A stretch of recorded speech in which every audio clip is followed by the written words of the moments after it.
Hi hello ನಮಸ್ತೆ one more Saanvi ಕುಕ್ಕಿಂಗಿಗೆ ತಮ್ಮೆಲ್ಲರಿಗೂ ಸ್ವಾಗತ. ಸೊ ಇವತ್ತು ಬೇಳೆ ಒಬ್ಬಟ್ಟು ಸಾಂಬಾರನ್ನ ಯಾವ ಥರ ಸಿಂಪಲ್ಲಾಗಿ ಈಸಿಯಾಗಿ ಟೇಸ್ಟಿಯಾಗಿ ಮಾಡ್ಕೋಬೋದು ಅಂತ ತೋರಿಸ್ಕೊಟ್ಟಿದ್ದೀನಿ. ಸೊ ಅಡುಗೆ ಬರೋ ಅಲ್ಲ ಅನ್ನೋರು ಕೂಡ ತುಂಬ ಈಸಿಯಾಗಿ ಕೂಡ ಮಾಡ್ಕೋಬೋದು.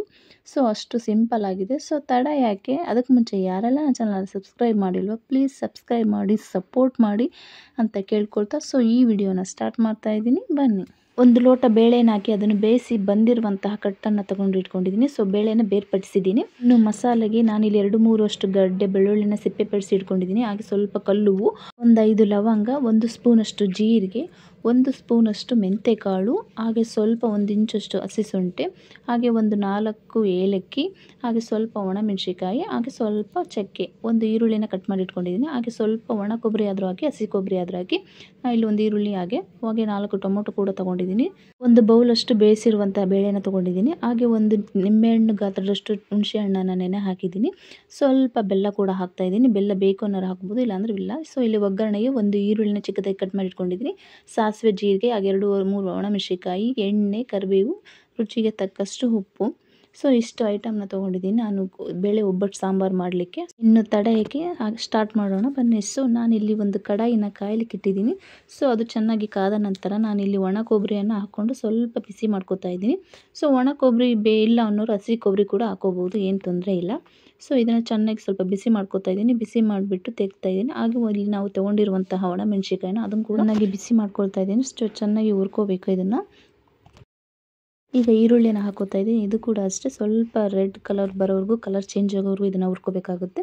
ಸೊ ಇದು ಕೂಡ ಅಷ್ಟೇ ಚೆನ್ನಾಗಿ ಕಲರ್ ಚೇಂಜ್ ಆಯಿತು. ಸೊ ಇದನ್ನು ಕೂಡ ತೆಗೊಳ್ತಾ ಇದ್ದೀನಿ. ಸೊ ಈಗ ತಗೊಂಡಿರುವಂತಹ ಟೊಮೊಟೊನ ಹೆಚ್ಚಿ ನಾನು ಹಾಕ್ಕೊಳ್ತಾ ಇದ್ದೀನಿ. ಸೊ ಇದನ್ನು ಕೂಡ ಅಷ್ಟೇ ಚೆನ್ನಾಗಿ ಇದು ಕೂಡ ಫ್ರೈ ಆಗಬೇಕು.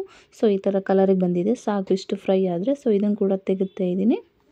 ಮತ್ತು ನಾನು ಅದೇ ಕಡಾಯಿಗೆ ನಾವು ತಗೊಂಡಿರುವಂತಹ ಮಸಾಲೆ ಪದಾರ್ಥಗಳನ್ನ ಅದನ್ನು ಒಂದೊಂದೇ ಹಾಕ್ತಾಯಿಲ್ಲ, ಎಲ್ಲ ಮಿಕ್ಸ್ ಹಾಕ್ತಾಯಿದ್ದೀನಿ. ಸೊ ಎಲ್ಲವನ್ನು ಮಿಕ್ಸ್ ಮಾಡಿ ಇದನ್ನು ಚೆನ್ನಾಗಿ ಹುರ್ಕೊಳ್ತಾ ಇದ್ದೀನಿ. ಈ ಥರ ನಾವು ಚೆನ್ನಾಗಿ ಹುರಿಯೋದ್ರಿಂದ ಸಾರು ತುಂಬಾ ಟೇಸ್ಟಿಯಾಗಿ ಬರುತ್ತೆ, ಅಷ್ಟೇ ಘಮ ಘಮ ಕೂಡ ಅಂತ ಇರುತ್ತೆ. ಸೊ ಹಾಗಾಗಿ ಇದನ್ನು ಚೆನ್ನಾಗಿ ಹುರ್ಕೊಳ್ತಾ ಇದ್ದೀನಿ. ಸೊ ಇದಕ್ಕೆ ಸ್ವಲ್ಪ ಕರಿಬೇವು ಕೂಡ ಹಾಕ್ಕೊಳ್ತಾ ಇದ್ದೀನಿ.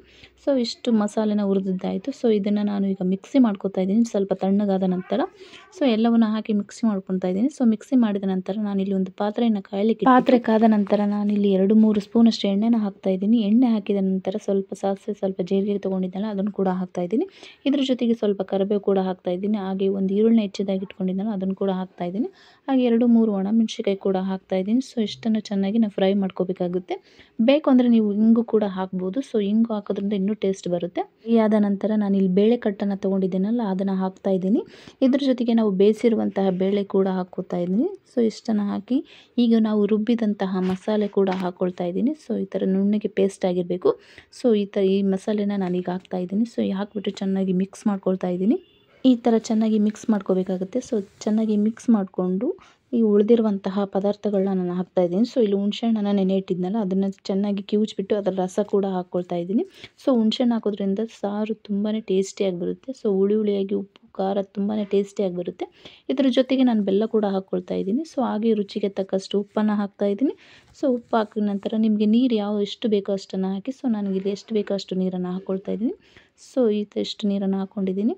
2 ನಿಮಿಷ ಇದನ್ನು ಚೆನ್ನಾಗಿ ಕುದಿಲಿಕ್ಕೆ ಬಿಟ್ಟು, ಸೊ ಉಪ್ಪು ಕಡಿಮೆ ಆಗಿದ್ದರೆ ಉಪ್ಪು ಹಾಕ್ಕೊಳ್ಳಿ, ಖಾರ ಕಡಿಮೆ ಆಗಿದ್ದರೆ ಖಾರ ಹಾಕ್ಕೊಳ್ಳಿ. ಸೊ ಹುಳಿ ಕಡಿಮೆ ಆಗಿದ್ದರೆ ಇನ್ನೊಂದು ಸ್ವಲ್ಪ ಹುಣಸೆಹಣ್ಣನ್ನ ಕಿವುಚಿ ನೀವು ಅದು ಕೂಡ ರಸ ಹಾಕೋಬೋದು. So taste ಸಖತ್ತಾಗಿರುತ್ತೆ. ಸೊ ಈಗ ಇದನ್ನು ಚೆನ್ನಾಗಿ ನಾವು ಕುದಿಲಿಕ್ಕೆ ಬಿಡಿ. ನೋಡಿ ಚೆನ್ನಾಗಿ ಕುದೀತಾ ಇದೆ. ಸೊ ಈ ಥರ ಚೆನ್ನಾಗಿ ಕುದಿಬೇಕು. ಸೊ ಕುದ್ದ ನಂತರ ಸಾಂಬಾರು ತುಂಬ ಟೇಸ್ಟಿಯಾಗಿರುತ್ತೆ. ನೋಡಿದ್ರಲ್ಲ ಯಾವ ಥರ ಈಸಿಯಾಗಿ ಸಿಂಪಲ್ಲಾಗಿ ಈ ಬೇಳೆ ಒಬ್ಬಟ್ಟು ಸಾಂಬಾರನ್ನ ಮಾಡ್ಕೋಬೋದು ಅಂತ. ಸೊ ಈ ವಿಡಿಯೋ ನಿಮ್ಗೆ ಇಷ್ಟ ಆಗಿದೆ ಅಂದ್ಕೊಳ್ತೀನಿ. ಇಷ್ಟ ಆದರೆ ಸಾನ್ವಿ ಕುಕ್ಕಿಂಗನ್ನು ಸಬ್ಸ್ಕ್ರೈಬ್ ಮಾಡಿ ಸಪೋರ್ಟ್ ಮಾಡಿ ಅಂತ ಕೇಳ್ಕೊತಾ ಸೊ ಈ ವಿಡಿಯೋನ ಇಲ್ಲಿಗೆ ಎಂಡ್ ಮಾಡಿ